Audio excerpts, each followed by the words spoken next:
नमस्कार सांग मैंने मुकादम्बिनी आपण मानकर सांग एवं मोटिवेशनल स्पीकर आज पुणी थे गोटे नुआ भिडियो आपण मान सामना को आसी अच्छी जदि आप जेकोसी बोतल रे पानी पिउछंदी से बोतल प्लास्टिक रो हो काचर हो बा स्टील रो ताले भिडियोटी आपण देखिबा निहाती दरकार। ए भिडियोटी को शेष पर्यंत देखला परे हुए तो आपण भाबी पारंती मु फालतू कथा कहूची नचेत आपण भाबी पारंती प्रकृति रे कोन एमिति घटे जदि घटे मु थरे ट्राई करिके देखिबी। जदि आपण ए भिडियोटी को देखिबे ताहले आपणकर एवं आपणकर परिवार प्रत्येक व्यक्तिर जीवनर गोटे मोड़ आसी पारे गोटे सुंदर परिवर्तन आसी पारे। सांगन ताहले समय नष्ट न करी चलो भिडियोटी को स्टार्ट करिबा एवं भिडियोटी को सुनिबा बुझिबा जानिबा निज जीवन रे व्यवहार करिवार प्रयास करिबा। सांगन जापान रो जणे वैज्ञानिक थिले जा ना थिला मोफारो हिमोतो से गोटे एक्सपेरिमेंट कले गोटे कंट्रोवर्शियल एक्सपेरिमेंट बोली कहा जाय परिबो कारण ये एक्सपेरिमेंट द्वारा अनेक मत आसिला।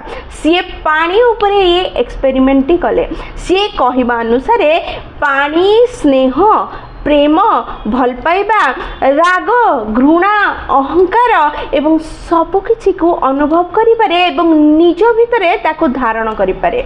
से एक्सपेरिमेंट द्वारा कहिबार प्रयास कले जदि आमे लॉजिक को लॉजिकली व्यवहार करिपारिबा निज जीवन रे ताहले आमे साधारण जीवन रु एक्स्ट्राऑर्डिनरी जीवन को जीवार रास्ता को खोजी पाइबा। आमे निज भितरे बहुत बड़ परिवर्तन आनी परिबा निज को उन्नत करिपारिबा निज को सफल एवं सुखी करिपारिबा। हमें पानी को व्यवहार करी किपरि निज जीवन को परिवर्तन करिपारिबा निज को उन्नत करिपारिबा नॉर्मल जीवन रो एक्स्ट्राऑर्डिनरी जीवन को जाई परिबा से विषय जानिबा पूर्वरु आमे प्रथमे जानिबा कि प्रकृति रे कोन एक्सपेरिमेंट हेतिला पानी द्वारा।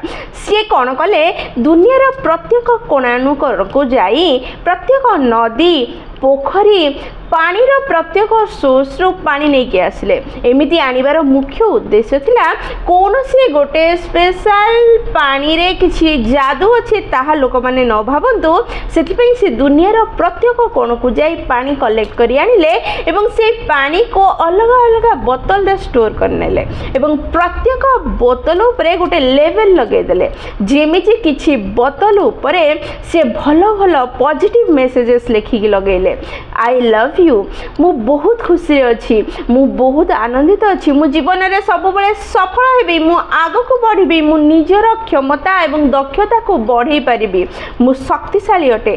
किछि एमिति बोतल मध्य रखले जोठी से नेगेटिव कथा गुडी को लिखले मु दुर्बल मु किछि करि पारिबिनी मु इडियट अटे मु फूल अटे एमिति किछि नेगेटिव मैसेजेस रो लेवल करी कि से बोतल रे लगेले आ दीटा बोतल को अलगा करि देले पॉजिटिव बोतल एवं नेगेटिव बोतल एवं प्रतिदिन से पॉजिटिव आ नेगेटिव बोतल को गोटे संगीत माध्यम रे गीत सुनेबार प्रयास रूम रे पॉजिटिव मेसेज लिखा हेथिबा बोतल गुडी को रखिले एवं प्रतिदिन से बोतल गुडी को ठाकुरंकर गीत प्रेयर भगवानंकर शांतपूर्ण गीत सुनौथिले एवं नेगेटिव लेवल गुडी को जिउ बोतल रे लगा हेथिला ताको प्रतिदिन फोक स्ट्रांग म्यूजिक टिके घृणा वाला म्यूजिक टिके अलग प्रकार म्यूजिक सुनौथिले। किछि दिन परे से दीटा जाक बोतल को पॉजिटिव और नेगेटिव बोतल गुडी को -25 डिग्री सेल्सियस रे फ्रीज करनेले फ्रीज करिवा परे ताको बाहर करि आनी माइक्रोस्कोप रे तांकर से बरफ को देखिबार प्रयास कले जोठी से ए बरफ को देखिबा परे पानी रे क्लियरली देखा गला से परिवर्तन जोडा पॉजिटिव बोतल थिला से पानी रे जो मॉलिक्यूल्स थिला तार स्ट्रक्चर अति सुंदर थिला अति सुगठित थिला अति सुंदर भावे गढ़ी उठिथिला जेतेबेले कि नेगेटिव मैसेजेस लिखा हिथिबा नेगेटिव गीत सुना जाउथबा बोतल गुडिकर मॉलिक्यूल्स भांगी जाइथिला अगली थिला अनस्ट्रक्चर थिला। एथिरु स्पष्ट एहा प्रमाणित हैला कि पानी मध्य इमोशन को बहन करि पारे पानी मध्य निज सह प्रत्येक इमोशन को ग्रहण करे এবং নিଜ ସହ ସେ ଇମୋସନକୁ ଆଗକୁ ନେଇପାରେ। ଯେତେବେଳେ ଏଇ ରିଜଲ୍ଟ ଆସିଲା ଅନେକ ମତାମତ ଆସିଲା, କିଛି ଲୋକ ସପକ୍ଷରେ ମତ ଦେଲେ ତ କିଛି ଲୋକ ବିପକ୍ଷରେ ମତ ଦେବା ଆରମ୍ଭ କଲେ। ସାଙ୍ଗମାନେ ତାହେଲେ ଏଇ ଏକ୍ସପେରିମେଣ୍ଟର ସାର କ'ଣ? ପ୍ରକୃତରେ ଯେତେବେଳେ ଆମେ ଭଲ କଥା, ଭଲ ଜିନିଷ, ଭଲ ମେସେଜ, ଭଲ ଗୀତ ଦ୍ୱାରା ବୋତଲର ପାଣିର ଷ୍ଟ୍ରକ୍ଚରକୁ ପରିବର୍ତ୍ତନ କରିଦେଇ ପାରୁଛେ ଏବଂ ଖରାପ କଥା ଦ୍ୱାରା ପାଣିର ଷ୍ଟ୍ରକ୍ଚରକୁ ଖରାପ କରିଦେଇ ପାରୁଛେ, ତାହେଲେ ଆମେ ମନେ ରଖିବା ଦରକାର ଏଇ ଶରୀରରେ 70% ୱାଟର ଅଛି। ଯେତେବେଳେ ଆମେ ଏଇ ଶରୀରକୁ ନେଗେଟିଭ କଥା କହୁଛେ, ରାଗୁଛେ, ଖରାପ ବ୍ୟବହାର ଦେଖାଉଛେ, ସେତେବେଳେ ଏଇ ଶରୀରରେ ଥିବା ପାଣିର ଷ୍ଟ୍ରକ୍ଚର ପରିବର୍ତ୍ତନ ହୋଇଯାଏ। ଯେତେବେଳେ ଆମେ ପ୍ରଶଂସା କରିବା, ହୋପ୍ ଦେବା, ଉନ୍ନତି ଆଡ଼କୁ ଯିବାର ମୋଟିଭେସନ୍ ଦେବା, ପଜିଟିଭ କଥା କହିବା, ସେତେବେଳେ ଏଇ ଶରୀରର ଷ୍ଟ୍ରକ୍ଚର ଯେଉଁ ରହିଅଛି, ୱାଟରର ଷ୍ଟ୍ରକ୍ଚର, ଏଇ ଶରୀରରେ ଥିବା ୱାଟରର ଷ୍ଟ୍ରକ୍ଚର ତାହା ପରିବର୍ତ୍ତନ ହେବ ଏବଂ ଆମକୁ ଆଗକୁ ବଢ଼ିବାରେ ସାହାଯ୍ୟ କରିବ। ଯେତେବେଳେ ଖରାପ ବ୍ୟବହାର, ଖରାପ କଥା, ଖରାପ ନେଗେଟିଭ ଆଡ଼କୁ ଯିବା, ସେତେବେଳେ ଆମ ବଡ଼ିରେ ଥିବା ୱାଟରର ଷ୍ଟ୍ରକ୍ଚର ପରିବର୍ତ୍ତନ ହୋଇ ଆମକୁ ଖରାପ ଦିଗରେ ଆଗେଇବାର ଇନଷ୍ଟ୍ରକ୍ସନ୍ ଦେବ। ଯେତେବେଳେ କି ଆମେ ଯଦି ପଜିଟିଭ ଭାବିବା, ହୋପ୍ ଆଡ଼କୁ ଯିବା, ଉନ୍ନତି ଆଡ଼କୁ ଯିବା, ସବୁବେଳେ ପଜିଟିଭିଟି ଆଡ଼କୁ ଯିବା, ସେତେବେଳେ ଆମ ଦେହରେ ଥିବା ୱାଟରର ଷ୍ଟ୍ରକ୍ଚର ପରିବର୍ତ୍ତନ ହେଇ ଆମକୁ ପଜିଟିଭ ଦିଗକୁ ଆଗେଇବାର ଇନଷ୍ଟ୍ରକ୍ସନ୍ ଦେଇପାରିବ। ତାହେଲେ କ'ଣ କରିବା ଦରକାର? ଆମେ ପ୍ରଥମେ ନେଗେଟିଭ ଲୋକମାନଙ୍କ ଠାରୁ, ନେଗେଟିଭ ସିଚୁଏସନ୍ ଠାରୁ, ନେଗେଟିଭ ଅନୁଭବ ଠାରୁ, ନେଗେଟିଭ ମେମୋରି ଠାରୁ ନିଜକୁ ଦୂରକୁ ନେବାର ପ୍ରୟାସ କରିବା ଦରକାର। ଯଦି ଆମେ ଏସବୁଠାରୁ ଦୂରକୁ ଯିବା ନାହିଁ, ତାହେଲେ ଏମାନେ ଆମ ଶରୀରରେ ଥିବା 70% ଉପରେ ପ୍ରଭାବ ପକାଇବେ ଏବଂ ଆମର ସବୁ କେମିକାଲକୁ ନଷ୍ଟ କରିବାରେ ସକ୍ଷମ ହୋଇଯିବେ। ଆମେ ସର୍ବପ୍ରଥମେ ନେଗେଟିଭ ଲୋକମାନଙ୍କ ଠାରୁ ଦୂରକୁ ଯିବା। ଦ୍ୱିତୀୟରେ ଆମେ କ'ଣ କରିବା?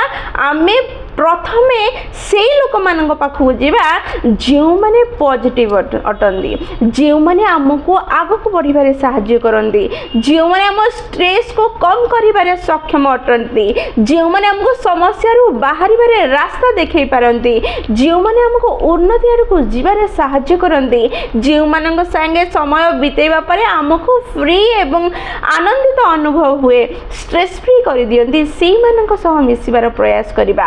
ଆମେ କ'ଣ ଦେଖିବା, ଆମେ କ'ଣ ପଢ଼ିବା, ଆମେ କୁଆଡ଼େ ଯିବା, ତା ଉପରେ ଆମେ ଧ୍ୟାନ ଦେବା। ଆମେ ସବୁବେଳେ ସୋସିଆଲ ମିଡ଼ିଆରେ ଆଲତୁ ଫାଲତୁ ଜିନିଷ ଦେଖିବା ବନ୍ଦ କରିବାର ପ୍ରୟାସ କରିବା। କାରଣ କେବଳ ସେଥିରେ ସାଉଣ୍ଡ ଆସୁନାହିଁ, ସେଥିରେ ଇମେଜ୍ ଆସୁଛି, ୱାର୍ଡ଼ସ୍ ଆସୁଛି, ଯାହା ଆମ ଶରୀରରେ ଆମ ଉପରେ ପ୍ରଭାବ ପକାଉଛି, ଯାହା ଆମକୁ ପ୍ରଭାବିତ କରୁଛି। ଆପଣ ଲକ୍ଷ୍ୟ କରିବେ, ଯେଉଁଦିନ ଆପଣ 50 ପ୍ରକାରର ଉନ୍ନତ ବା ଏନ୍ଜୟ କରୁଥିବା, ଦେଖେଇ ହେଉଥିବା ଲୋକମାନଙ୍କର ରିଲ୍ସ ଦେଖିନେବେ, ସେଇଦିନ ସାରା ଆପଣ ଅନୁଭବ କରିବେ, ମୁଁ ହିଁ ଜଣେ ଯିଏ ଦୁଃଖୀ ଅଟେ, ମୁଁ ହିଁ ଜଣେ ଯିଏ ଜୀବନରେ କିଛି କରିପାରୁନାହିଁ, ମୁଁ ହିଁ ଜଣେ ଯିଏ ଖୁସିରେ କିଛି ଏନ୍ଜୟ କରିପାରୁନାହିଁ, କେଉଁଠିକି ଯାଇପାରୁନାହିଁ, କିଛି କିଣିପାରୁନାହିଁ, କିଛି ଅନୁଭବ କରିପାରୁନାହିଁ। ଏହାର ମାନେ ଏଇ ଫାଲତୁ ରିଲ୍ ଗୁଡ଼ାକ ଆମ ଜୀବନରେ ପ୍ରଭାବ ପକାଉଅଛି। ତେଣୁ ଆମେ ଯଦି ନିଜକୁ ଉନ୍ନତ କରିବା ପାଇଁ ଚାହୁଁଛେ, ନିଜକୁ ଆଗକୁ ନେବା ପାଇଁ ଚାହୁଁଛେ, ତାହେଲେ ସର୍ବପ୍ରଥମେ ନେଗେଟିଭ ଲୋକଙ୍କ ଠାରୁ, ନେଗେଟିଭ ବହି, ନେଗେଟିଭ ରିଲ୍ସ, ନେଗେଟିଭ ଜିନିଷ ଠାରୁ ନିଜକୁ ଦୂର ରଖିବା। ତାହେଲେ କେଉଁଠିକୁ ଯିବା, ଯେଉଁ ଜାଗାକୁ ଯିବା ଦ୍ୱାରା ଆମେ ନିଜକୁ ଉନ୍ନତ କରିପାରୁଛେ, ଜୀବନ ବଞ୍ଚିବାର ରାସ୍ତା ଦେଖିପାରୁଛେ, ନିଜକୁ ଆଗକୁ ବଢ଼ାଇ ପାରୁଛେ, କିଛି ଡିସିସନ୍ ନେବାର କ୍ଷମତା ଆଣିପାରୁଛେ, ନିଜକୁ ଟେନସନ୍ ଫ୍ରି କରିପାରୁଛେ, ନିଜକୁ ଉନ୍ନତ କରିପାରୁଛେ, ସେଇ ଜାଗାକୁ ଯିବା। ଯେତେବେଳେ ଆମେ ନିଜେ ପ୍ରୟାସ କରି ନେଗେଟିଭ ଲୋକମାନଙ୍କ ଠାରୁ, ନେଗେଟିଭ ସିଚୁଏସନ୍ ଠାରୁ, ନେଗେଟିଭ ପରିସ୍ଥିତିରୁ ନିଜକୁ ବାହାର କରିବାର ପ୍ରୟାସ କରିବା, ପଜିଟିଭିଟିକୁ ସ୍ୱୀକାର କରିବାର ପ୍ରୟାସ କରିବା, ପଜିଟିଭ ଲୋକମାନଙ୍କ ସାଙ୍ଗେ ମିଶିବା, ଉନ୍ନତ ଚିନ୍ତାଧାରାର ଲୋକମାନଙ୍କ ସାଙ୍ଗେ ମିଶିବା, ସେତେବେଳେ ଧୀରେ ଧୀରେ ଆମ ଚିନ୍ତାଧାରା ଉନ୍ନତ ହେବାକୁ ଲାଗିବ, ଧୀରେ ଧୀରେ ଆମ ଜୀବନ ଶୈଳୀ ଉନ୍ନତ ହେବାକୁ ଲାଗିବ, ଧୀରେ ଧୀରେ ଆଗକୁ ବଢ଼ିବାର ରାସ୍ତା ଦେଖାଯିବ ଏବଂ ଆମେ ଆଗକୁ ବଢ଼ିପାରିବା, ଉନ୍ନତ ହୋଇପାରିବା, ଜୀବନରେ ଆଗକୁ ବଢ଼ିବା। କେବଳ ଆଉ କେବଳ ନେଗେଟିଭିଟି ଠାରୁ, ନେଗେଟିଭ ଲୋକଙ୍କ ଠାରୁ, ନେଗେଟିଭ ସିଚୁଏସନ୍ ଠାରୁ ନିଜକୁ ଦୂର କରିବା କ୍ଷଣି ଆମେ ଉପରକୁ ଉଠିବା ବା ଆଗକୁ ବଢ଼ିବା ଆରମ୍ଭ ହୋଇଯିବ ଏବଂ ନିଜ ଜୀବନରେ ପରିବର୍ତ୍ତନ ଆସିବା ଆରମ୍ଭ ହୋଇଯିବ। ତାହେଲେ ଏଇ ଏକ୍ସପେରିମେଣ୍ଟକୁ, ଏଇ ପାଣିର ଏକ୍ସପେରିମେଣ୍ଟକୁ କିପରି ଆମେ ଆମ ଜୀବନରେ, ଆମ ଶରୀରରେ ବ୍ୟବହାର କରି ଆମେ ନିଜକୁ ଉନ୍ନତ କରିପାରିବା? ଗୋଟେ ପାଣି ବୋତଲ ନିଅନ୍ତୁ, ସେଇ ବୋତଲ ଉପରେ ପଜିଟିଭ କିଛି ଲେଖି ନିଅନ୍ତୁ ଯେମିତି ମୁଁ ସକ୍ସେସ୍ ହେଇଯାଇଛି, ମୁଁ ସଫଳ ବ୍ୟକ୍ତି ଅଟେ, ମୁଁ ଉନ୍ନତ ଅଟେ, ମୁଁ ବହୁତ ଖୁସିରେ ଅଛି, ମୋର ସବୁ ସ୍ୱପ୍ନ ପୂରଣ ହେଇଯାଇଛି, ମୁଁ ବହୁତ ଧନୀ ହେଇଯାଇଛି, ଏମିତି କିଛି ଲେଖି ଦିଅନ୍ତୁ ଏବଂ ସେ ବୋତଲରେ ଲଗାଇ ଦିଅନ୍ତୁ। ବହୁତ ଭଲ ସୁନ୍ଦର ଠାକୁରଙ୍କର ଗୀତ ବା କିଛି ଭଲ ଗୀତ ଲଗାଇ ଶୁଣନ୍ତୁ। ରାତିରେ ଶୋଇବା ପୂର୍ବରୁ ଘଣ୍ଟାଏ ପୂର୍ବରୁ ସୋସିଆଲ ମିଡ଼ିଆ ଠାରୁ ନିଜକୁ ଦୂରରେ ରଖନ୍ତୁ। ଯଦି ଘଣ୍ଟାଟେ ପୂର୍ବରୁ ଆପଣ ସୋସିଆଲ ମିଡ଼ିଆ ଛାଡ଼ୁଛନ୍ତି ସେତେବେଳେ ମଧ୍ୟ 15 ମିନିଟ୍ ଏଟଲିଷ୍ଟ ପଜିଟିଭର କିଛି ପଜିଟିଭ ଚିନ୍ତାଧାରା ଦେଲା ଭଳି, କିଛି ଉର୍ଜାରେ ଭରପୁର ହୋଇଥିଲା ଭଳି, ମୋଟିଭେଟ୍ କଲା ଭଳି ରିଲ୍ସ ବା ଭିଡ଼ିଓ ଦେଖନ୍ତୁ ଏବଂ ଆରାମସେ ନିଜ ଜୀବନକୁ ଆଗେଇବାର ପ୍ରୟାସ କରନ୍ତୁ। ସେଇ ପାଣିକୁ ସକାଳୁ ପିଅନ୍ତୁ ଏବଂ ନିଜ ଜୀବନରେ ପ୍ରୟାସ କରିବା କେବେ ଛାଡ଼ନ୍ତୁ ନାହିଁ।